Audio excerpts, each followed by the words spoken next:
I wanted to write a book that covered in a comprehensive way all the different economic news that can come out and that can affect the price of an asset, so the value of an asset. And it's just released. Actually, yesterday, the paper book was became available on Amazon. Welcome to a new episode of Most Memorable Journeys. A very fascinating guest today. She does a lot of things, and I sometimes wonder how she manages to do them all. She started off, from what I believe, in journalism, but then she became a jazz and blues singer. She's a painter. She's a content creator. She is the author of the book, The Light Walker. But then when I went into Amazon, I found other books that she published. So let's just find out more about her. Welcome to Most Memorable Journeys, Sarah Fenwick. Thank you very much for having me, Elizabeth. It's wonderful to be here with you. So we recently we were on a panel together, or I was moderating the panel about the Cyprus diaspora and about your book, because you were on the literature panel. But just talking about the Cyprus diaspora and how Cypriots are spread all over the world. You were not born in Cyprus either, were you? No, my father is English and my mother was Greek Cypriot. And they happened to be in Kenya when I was born. They both loved traveling. So for the first about 8-10 years of my life, we were on the road, as it were, in Kenya. Then we moved to Grand Cayman Islands in the West Indies. And I was brought up traveling around and adapting to the different cultures and countries that we were in at the time. Do you remember any of these times? How far does your memory go back? My memory goes back to the West Indies. I don't remember Kenya. We left when I was 3. But I distinctly remember the West Indies and the color of the sea there, the mangoes on the trees, because there were mango trees scattered around the area that we were living in. And coming home covered in mango juice, and my mother being rather displeased about hosing you down with the garden hose. Yeah, they don't come out. So I always wonder about one thing, because it just occurred to me now, but your mother was Cypriot, your father was English. Do you believe that when the parents are mixed, that the mother's influence is stronger on the child's, mentality, maybe not, but character? Well, that's a fascinating question. I've never actually thought about it, and I think it's something to think about. I do believe that the Cypriot culture has a very strong religious aspect to it. So the Greek Orthodox is a rather powerful influence in society. And I do remember going to become baptized. Because by the time we got to Cyprus after our travels, I was older. And also at the same time, I do remember this sort of pull and push between the two sides of my culture, in the sense that the Cypriot side was more expressive, more emotional, I would say, and the English side was more reserved. And I mean, now we're talking generalizations, but this was sort of the feeling that I had, that there were sort of a hot and cool side to my multicultural backgrounds. Yeah, this is interesting, because I actually just thought of it, because my children I'm from Switzerland and my husband is from Cyprus and I live here.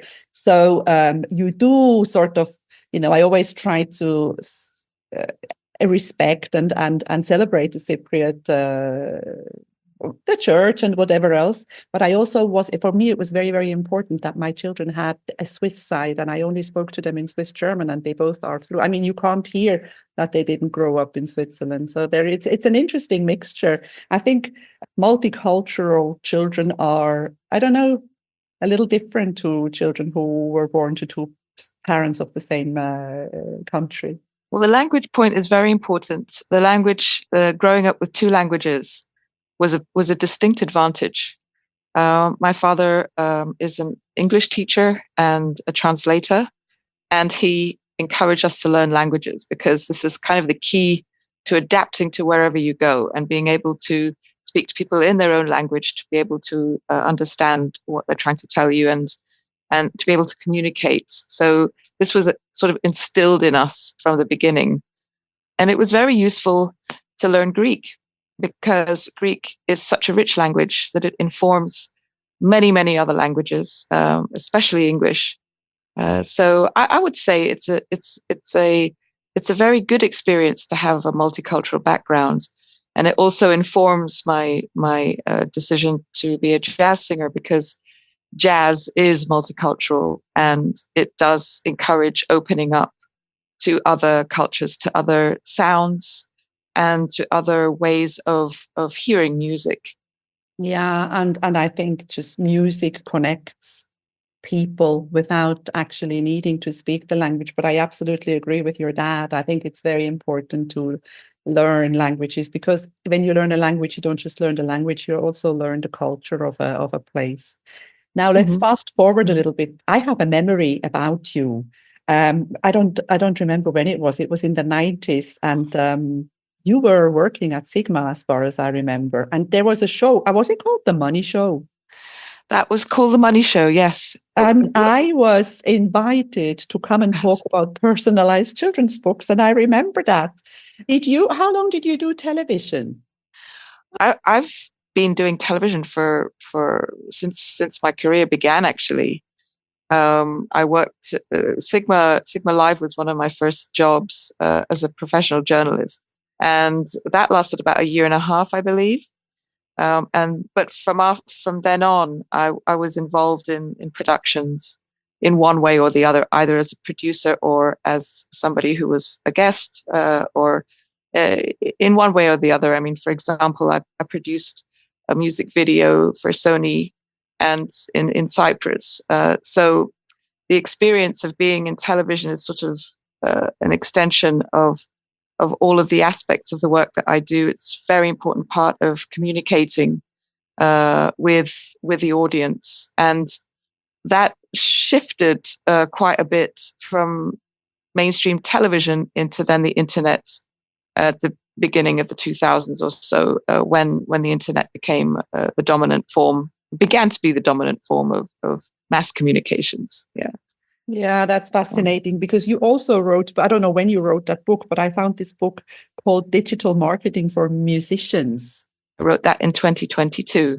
Okay, that's recent then. Yes. Yeah. What does it mean, digital marketing for musicians? So since the breakup of the music industry from a few large record labels into disparate smaller let's say units of marketing, recruiting, and promoting musicians have had to become more independent in their promotions, be able to at least evaluate if a company is doing the right job for them, or do it themselves. And I wrote that book to kind of put the power into musicians' hands if they want to read the book and see how marketing works on the internet, and sort of come with their own ideas of how to do that so that best expresses themselves. And this actually grew out of my 2017 experience when we started Sarah's Jazz Club in Nicosia. And Sarah's Jazz Club, I realized that the musicians didn't actually understand much about promoting themselves. Luckily, I had the knowledge, and I was able to support their communications with various bits of advice here and there. But I mean, I realized that as Sarah's Jazz Club, we would have to do the promotions for the musicians, and mostly since the musicians didn't have the experience themselves and weren't trained. And indeed, to an extent, I can understand it, because they have to spend a lot of time practicing their instruments. It's very demanding to be a high level instrumentalist or high level singer. So in a way, why should they market themselves? My argument is the reason that they should market themselves is because it's not always going to be available to them for somebody else to market themselves. And They need to be aware of how important it is to communicate to the audience, not only when they're performing, but at all the other times as well. Since there is a lot of competition in music world, the structure of the industry has changed quite a lot. So having the independent knowledge is very important, I believe. It definitely is, and it also is available. I mean, we are not a victim anymore of depending on somebody else. There is a lot of a lot of stuff available, and it really is up to us to use it.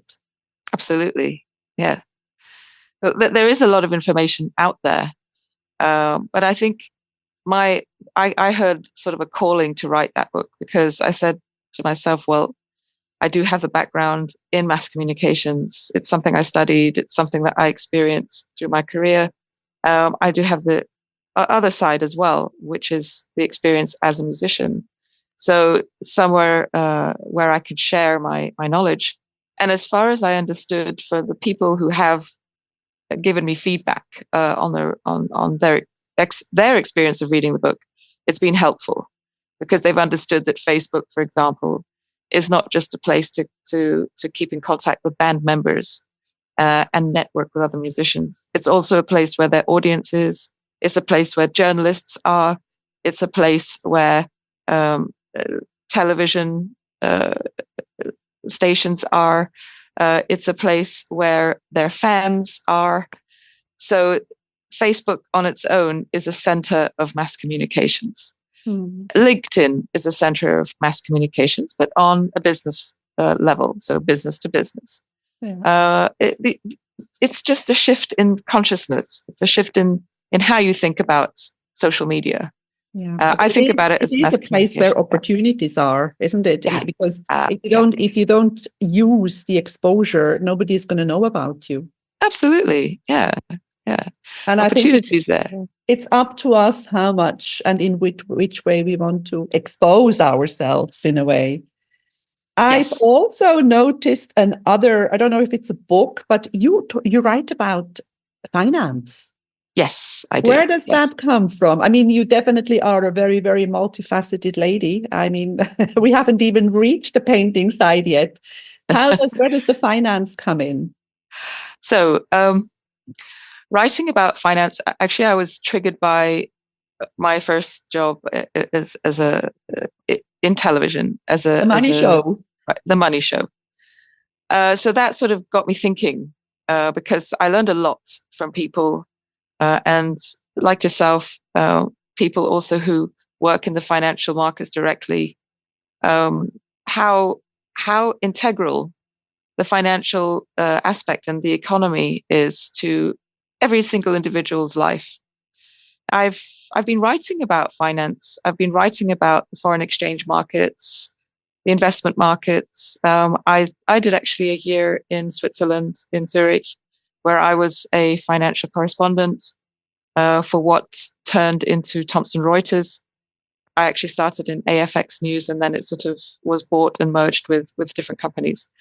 So that was fascinating, absolutely fascinating. And my latest book is actually called Understand Forex Trading News, because a lot of people go into the trading markets. I believe there's around 10 million traders at the moment who are essentially taking their financial lives into their own hands. They're trading themselves. They're not going through a third party. That's the old model was you paid somebody to do it for you. The new model seems to be you do it for yourself through one of these online companies that you can open an account in. The thing is, though, the other aspect of it is the intense drama that an economy can trigger when things go wrong. When things go right, people think that it can never go wrong. Yeah. When it's on an upcycle, then everyone's like, oh, everything's perfect. Everything is going wonderfully. But the economic cycle usually turns. And I wanted to write a book that covered in a comprehensive way all the different economic news that can come out and that can affect the price of an asset, so the value of an asset. And it's just released. Actually, yesterday the paper book was became available on Amazon, and the Kindle version has been available for about a month or so. And it's a reference book, similar to digital marketing for musicians. It's a reference book, an introduction, a comprehensive introduction for people who are thinking about trading, or people who have a lot to do with foreign exchange. For example, if somebody who travels a lot and changes currencies all the time. And I guess, what I found in Switzerland was that this knowledge is quite widespread. It's sort of second nature to the Swiss that I spoke to understand economies and currencies. But that's not the case in a lot of other countries, I think. So I'm hoping this book is going to help open some eyes. Brilliant. We're going to put the link to your website in the show notes, where everything that we are talking about here can be found. Most Memorable Journeys is the podcast. So let's move a little bit to journeys, to traveling. Mm-hmm. You travel still? Do you travel more like you used to? Or because you were born a kind of a gypsy, weren't you, with your parents taking you here and there and everywhere? Do you still like traveling? I like traveling inwardly these days. I do enjoy being in new environments, and it's part of my nature, and it's very inspiring to me. But one thing I realized is that we're traveling all the time. The Earth turns at 66,620 miles per hour. So since we started the podcast, talking about on the podcast, we traveled more than the area of Russia. It's turning that's all the time, and so I've sort of drifted into the internal journeys, and perhaps going over my past experiences, going through ideas that I have about nature, about the universe, and using it to come up with book ideas. And because I spend a lot of time alone as a writer, this is by choice, and it's for me a very wonderful thing, to not exactly be isolated, but to be solitary and have the attention on my thoughts, and especially when I'm editing something, which takes a lot of time and it takes a lot of concentration. And it's also so I suppose that's one answer. Liking your own company, I guess. Yeah. Because there's lots of people in this world who cannot be by themselves, and I usually think it's maybe because they don't like themselves enough to spend time alone. Yeah, that's a good point. But going back to the time when you did travel, what would be your most memorable journey? Do you have one that you can think of? Is there a favorite place in your life that you sort of think of fondly when you go inside yourself? Good question. Also, something I've never thought about. I love sort of cycling back to places, and coming back to a place where I've been to before, but with a more mature perspective, a different perspective, a different mood at the time. So it's a process of nostalgia in a way, which I think connects with my artistic approach to observing and documenting my environment, and being as a painter, being able to look at it over time and seeing how it changes in my eyes. And also as a jazz singer, jazz is nostalgic. It is repeating old songs in a new way, let's say, in a way that you're feeling at the time. I do like revisiting physical locations as well, and sort of tracking and mapping my response, my reaction to the new experience, as is holding the old experience and integrating it with the new feeling, let's say. I don't know where that ends up, that train of thought. I have a lot of trains of thought. We don't know, because you're living in Germany at the moment. Yeah. But before you were in Cyprus, what does Cyprus mean? What is Cyprus for you? Cyprus is it was my home for 30 years. it's not my home anymore, but it's my very treasured place. It's a place of many memories. It's a place of many experiences as well, as is Germany, actually, because I traveled quite a lot between Cyprus and Germany through my life, in fact. So they're both very familiar, well loved places. I have not been back to Kenya, which is sort of on my bucket list, I suppose, to do. England, as being the other side of my cultural heritage, is a place where I do love to visit as well. So I suppose the overwhelming emotion is love for these places and for the people I've met and the experiences I've had. But you are a crazy mixture. I mean, when you mention all these things, it's hard to satisfy all those or to use all those influences, and fascinating at the same time. What brought you to painting? When did you start painting? I started painting around 5 years ago. I had the urge to paint. I think that it was sort of the result of a car accident that I had where I had a head injury. Having never thought of being a professional painter before, suddenly I had this very, very strong urge and desire to pick up a paintbrush. Unfortunately, I had no idea what I was doing. So the results were mixed.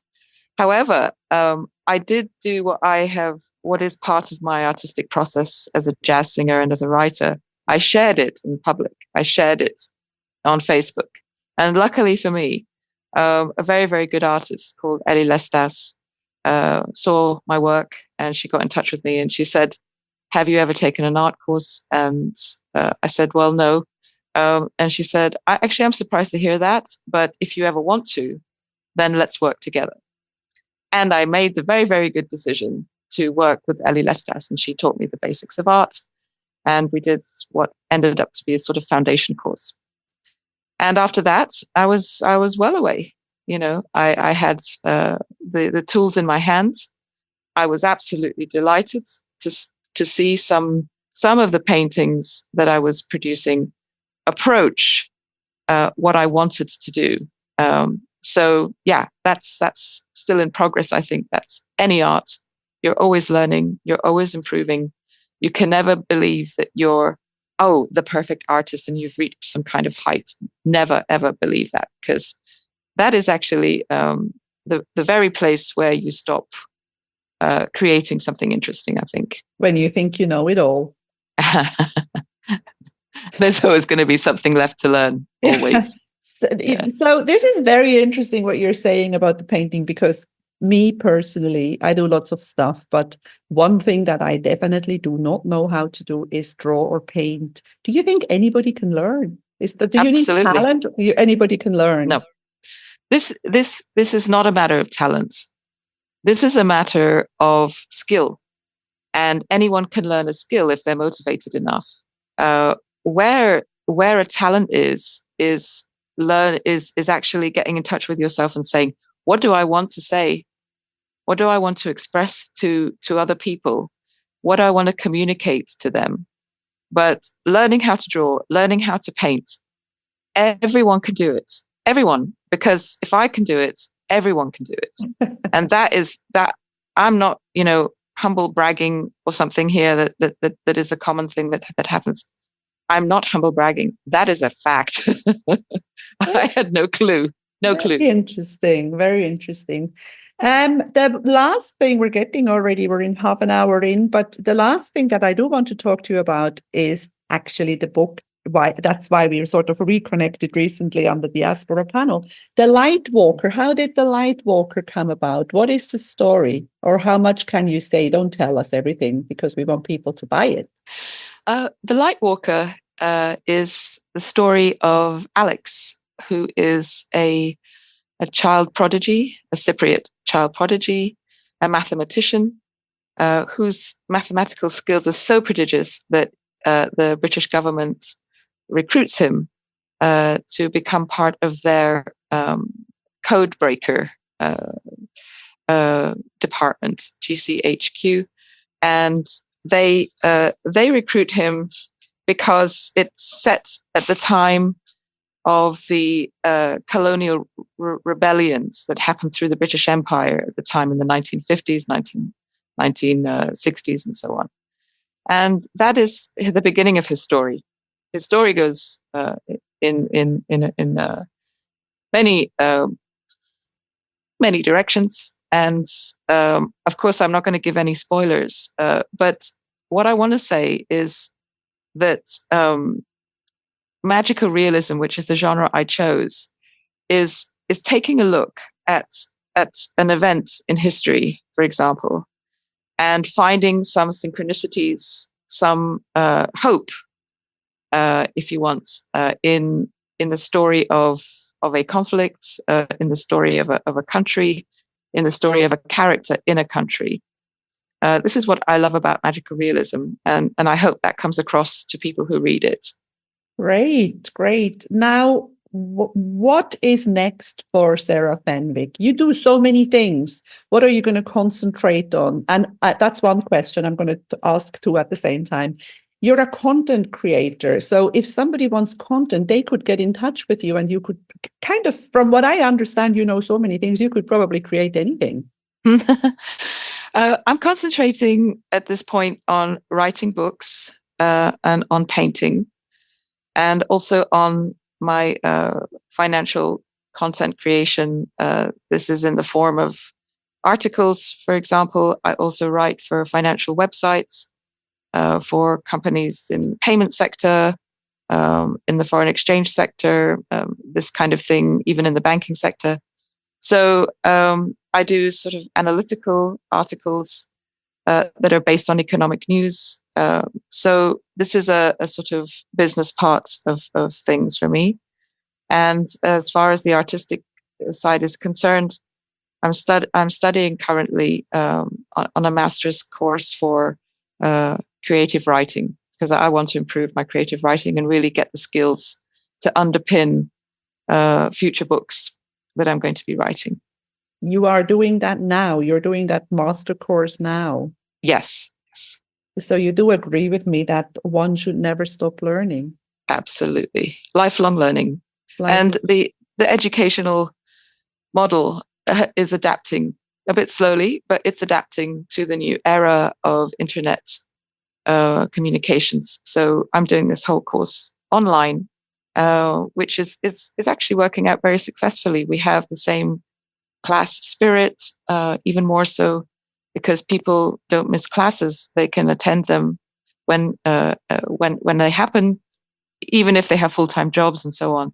So this is a very, very good thing. If we stop learning, I believe we begin dying, because life is for refreshing our mind's neuroplasticity of the brain. It needs constant new information to adapt to integrate into our own experiences, and to keep interested in life. Yeah, and it needs stimulation. And also, I think in today's world, with what we have available, there's no more excuse not to be informed or not to learn something new. A lot of it is even available for free. You know, not even saying that I don't have the financial means is an excuse, because there is a lot that we can use for free. And I think that's the upside, because of course all this internet stuff and all this, as we said, exposure can have a downside. But I think that's what life is all about, isn't it? Just making the best of what we have. Absolutely. Well, we as human beings, we are not, I believe, as adaptable as the natural world around us. I mean, I was watching a blackbird the other day, and she is building a nest, and she landed in the back of in the yard, and she picked up leaves, and she never took her eye off the environment. She was checking all the time. Yeah, she was doing her thing because she was learning her environment. She knows that her environment changes every second, and she was keeping an eye on it, you know. And I think that's what education does to us as part of the natural world. We keep ourselves alive, we keep ourselves alert and interested and stimulated, as you said, by learning. And I don't think that anyone can not learn how to paint. I don't think that anyone can learn how to paint. They can learn how to write. They can learn how to do their own financial management. It's all out there now. The internet, it's a huge resource. I think that's a good end to this podcast episode. If you really want to do something, you go and get it, and we all can. I think that is how we are going to end it. Thank you so much for being on Most Memorable Journeys, Sarah Fenwick. Thank you very much, Elizabeth, for inviting me. If you enjoy my podcast, please like, share, and subscribe to my channel. You will find all the information in the show notes.